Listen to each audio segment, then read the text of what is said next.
Hi, this is Dr. Lisabeth Medlock, and this is the Life Coaching Tip of the Week for the week of April 25th, 2011. Today, I'm going to touch on trying to change negative self-talk. I have a lot of people, I work with a lot of clients that are dealing with trying to change their negative mindsets. So I'm going to talk about a few of those most common negative mindsets and how you can change them. The first thing I'm going to talk about is people that do a lot of looking at just the negative and avoiding the positives. For example, you had a great day, everything went well, and one little negative thing happened, and that's what you hone in on and focus on. Also that and taking inappropriate blame for things like everything's my fault, whether it's your fault or not. That's one of the negative mindsets that a lot of people work on. And what you really need to do is try to focus on the positive. And I know it sounds easy, and it is easy. If 75% of your day was positive, that's what you should be thinking about, not the 25% of your day that was negative. So learn to really focus on the silver lining in everything, because there's always a silver lining. All the positive and good and magical and wonderful things that happen during your day.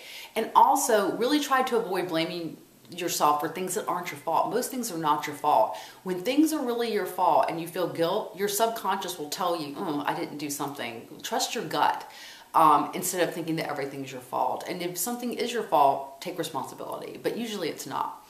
The second thing is when people blame themselves for everything and also do a lot of name calling. So calling yourself names.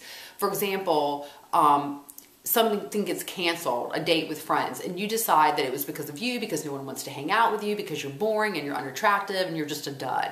So calling yourself those kinds of names, which goes along with the self-blame, and even calling other people names, like when people make you mad and you call them names like, oh, they're stupid or they're insensitive. All of that name calling creates a very, very kind of negative mindset. And think about how you're treating yourself. And so what you really need to do is focus on treating yourself well. If you are not good to yourself and kind to yourself, and you think good thoughts about yourself, and if you're not confident about yourself, then other people are not going to treat you well. So you have to really focus on stop calling yourself names and really focus on the good things about yourself and quit the name calling, both in yourself and others. It's just a very negative thing to do and creates a lot of negative energy.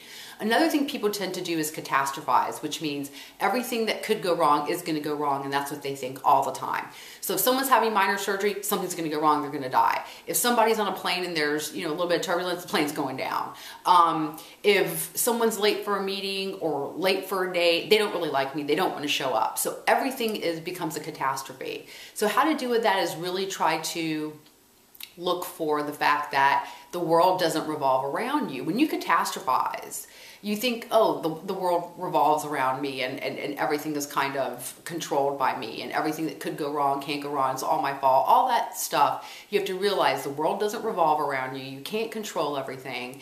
And really look at statistics. Statistically, a lot of the things that you catastrophize about are never going to happen. So get real, get the facts, and also think about most sitcoms make fun of people that do that catastrophizing thinking. So think about the worst thing that can happen, which probably isn't that bad, and then have a really good laugh about it. And then the last thing is polarizing, which is seeing everything as either black or white.